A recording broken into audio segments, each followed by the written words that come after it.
अतिशय महत्वाची बातमी आपण बघतोय. भारतानं पाकिस्तानचं J-17 हे जेट पाडलेलं आहे. यावेळेस एक महत्वाची बातमी, पाकिस्तानचं J-17 हे जेट देखील आता पाडण्यात आलेलं आहे. या ठिकाणी आपण बघतोय प्रत्येक गोळीबाराला प्रत्युत्तर होत आहे, परंतु जम्मूमध्ये हल्ला करण्यात आलेला आहे पाकच्याकडून. आणि आता पाकिस्तानचं J-17 फायटर जेट जे भारताच्या दिशेनं चाल करून आलं होतं ते आता भारताला पाडण्यात यश आलेलं आहे. सैन्य दलानं ही आता कारवाईला सुरुवात केलेली आहे आणि अतिशय आक्रमक पद्धतीनं ही कारवाई भारतीय सैन्याकडून होते. अर्थातच सगळा भारत आज सैन्याच्या पाठीशी उभा आहे आणि आज सैन्य बघतोय आपण पाकिस्तानचा प्रत्येक हल्ला परतवून लावतोय. अगदी बरोबर स्नेहिल. आणि इथं भारतामध्ये राजकीय एकता देखील दिसून आलेली आहे. विरोधकांनी देखील सरकारला सांगितलेलं आहे तुम्ही जो निर्णय घ्याल त्याच्या पाठीशी आम्ही असणार आहोत.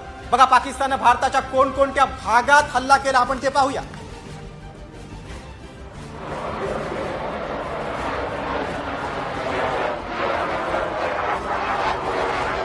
भारतानं पाकिस्तानचं J-16 फायटर जेट पाडलेलं आहे. महत्वाची बातमी आपण बघतोय. भारतानं या ठिकाणी कारवाईला सुरुवात केलेली आहे.